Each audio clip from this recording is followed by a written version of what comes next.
এই মুহূৰ্তত এটা গুৰুত্বপূৰ্ণ খবৰ আমি আপোনালোকক জনাব বিচাৰিছো প্ৰথমতে দেখুৱাব বিচাৰিছো দৃশ্যাংশ আৰক্ষীয়ে কেনেদৰে ধন লৈছে আৰক্ষীয়ে কেনেদৰে ধন সংগ্ৰহ কৰিছে আৰক্ষীয়ে কেনেদৰে উৎকুচ লৈছে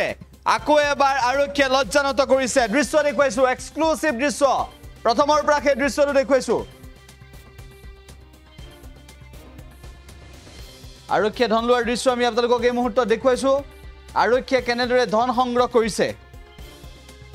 আৰক্ষীয়ে কেনেদৰে ধন সংগ্ৰহ কৰিছে ধন সংগ্ৰহ কৰা সময়ৰ দৃশ্যটো দেখুৱাইছো ধুবুৰী জিলাৰ আতানি আৰক্ষী চকীৰ ভাৰপ্ৰাপ্ত আৰক্ষী বিষয়া ধনঞ্জয় ৰাভাৰ এই 2 নম্বৰী কাৰবাৰ আকৌ দেখুৱাইছো সেই দৃশ্য কেনেদৰে ধন সংগ্ৰহ কৰিছে কেনেদৰে উৎকুচ লৈছে আৰু এনেদৰে ধন লোৱাৰ দৃশ্য কেমেৰাত বন্দী হৈছে অসম আৰক্ষীৰ নাক কান কাটিছে গৌৰীপুৰৰ আতানি আৰক্ষীয়ে ধনঞ্জয় ৰাভাই এনেদৰে উৎকুচ লোৱাৰ দৃশ্য কেমেৰাত বন্দী হৈছে আমি সেই দৃশ্য আপোনালোকক এই মুহূৰ্তত দেখুৱাইছো এইগৰাকী আৰক্ষীৰ বিৰুদ্ধে তৎপৰতা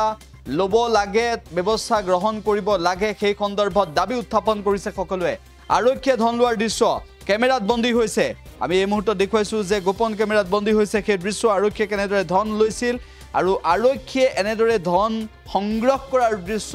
কেমেৰাত বন্দী হৈছে যেটো সময়ত আৰক্ষীৰ দায়িত্ব হৈছে এই দুৰ্নীতি সমূহৰ ক্ষেত্ৰত আৰক্ষীয়ে বিধিসন্মতভাৱে ব্যৱস্থা লোৱা সেই সময়ত আৰক্ষীয়ে যদি এনেকুৱা ধৰণেৰে দুৰ্নীতিত নামি পৰে উৎকুচ সংগ্ৰহ কৰে আৰু প্ৰকৃতপক্ষে উৎকুচ লয় তেনেহলে কি হ'ব সেই বিষয়টো সকলোৱে অনুধাৱন কৰিব পাৰিছে আমি দেখুৱাইছো এই মুহূৰ্তত গৌৰীপুৰৰ আতানি আৰক্ষীয়ে এনেদৰে ধন সংগ্ৰহ কৰিছে আৰু সেই দৃশ্য কেমেৰাত বন্দী হৈছে গৌৰীপুৰৰ আতানি আৰক্ষীৰ ধনঞ্জয় ৰাভাই আৰক্ষী বিষয়া ধনঞ্জয় ৰাভাই এনেদৰে ধন সংগ্ৰহ কৰিছে কেমেৰাত সেই দৃশ্য বন্দী হৈছে ইয়াৰ পিছত কি মন্তব্য কৰিব আৰক্ষী এনেদৰে ধন লোৱাৰ দৃশ্য বন্দী হোৱাৰ পিছত ভিন্ন প্ৰান্তত হৈছে প্ৰতিক্ৰিয়া আৰু একেটা সময়তে আমি উল্লেখ কৰিছো যে আৰক্ষী এনেদৰে ধন লোৱা এই দৃশ্যই সকলোকে ভাবিবলৈ বাধ্য কৰিছে যে আৰক্ষী বিষয়াই ধন লোৱাৰ দৃশ্য এনেদৰে কেমেৰাত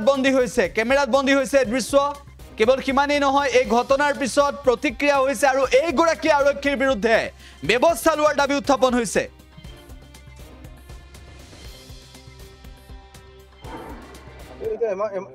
ইমান দূৰত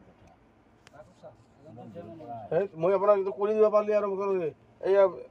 যিয়ে কৰা মানে মই সেইদিনাখন 20,000 টকা দিছোঁ এই বাছখন আৰু হেৰিখন ট্ৰাকখনত তথাপিও আকৌ মই এক্সট্ৰাকৈ পইচা নাই আৰু 1,000 টকা দিছোঁ মানে এই আল্ট্ৰা বাৰ হেৰি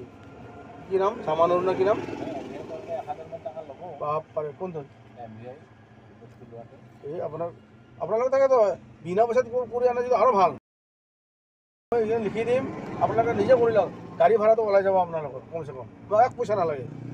মই চিধা পইচা কৈছোঁ আপোনাক মই কৈছোঁ নাই এই চবেই জানো মোৰ পইচাৰ লালচ মোৰ কৰা নাই মোক খৰচটো যিটো মানুহ যাব তাৰ হাজিৰাটো দিব লাগিল একদিনৰ তাৰ হাজিৰা দিব লাগিল না তাৰ দিনটোৰ হাজিৰা দিব লাগিল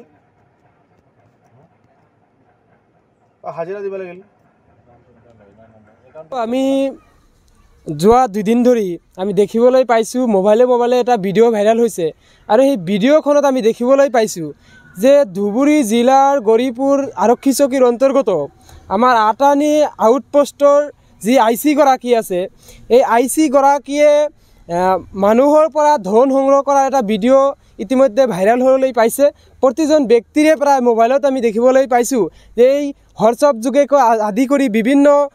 এপছৰ জৰিয়তে এই ভিডিঅ'টো ভাইৰাল হ'বলৈ পাইছে কিন্তু এতিয়ালৈকে আমি ধুবুৰী জিলাৰ আৰক্ষী অধীক্ষকক এতিয়ালৈকে কোনো ধৰণৰ ব্যৱস্থা গ্ৰহণ কৰা আমি দেখিবলৈ পোৱা নাই গতিকে আমাৰ দাবী হৈছে যে এই ভিডিঅ' কেনেকৈ ভাইৰাল হ'বলৈ পালে আৰু কিহৰ কাৰণত এই টকাখিনি লোৱা হৈছিল ইয়াৰ ওপৰত এটা তদন্ত হ'ব লাগে আৰু অতি শীঘ্ৰে খুব কম সময়ৰ ভিতৰত এই আৰক্ষীগৰাকীক নিলম্বন কৰিব লাগে আপোনাৰ আটানি আৰক্ষী চকীৰ ভাৰপ্ৰাপ্ত আৰক্ষী বিষয়া তেখেতে ধনঞ্জয় নামৰ এজন অফিচাৰক এই থানাৰ ভাৰপ্ৰাপ্ত আৰক্ষী হিচাপে দায়িত্ব দিয়া হৈছে কিন্তু তেখেতে সেই আৰক্ষী বিষয়া হিচাপে কাম কৰাৰ পৰিৱৰ্তে তেখেতে ধন সংগ্ৰহৰ ৰজা হিচাপে কাম কৰিবলৈ আমি দেখিবলৈ পাইছোঁ যিকোনো খবৰৰ বাবে যোগাযোগ কৰক 7099017330 অথবা 7099017990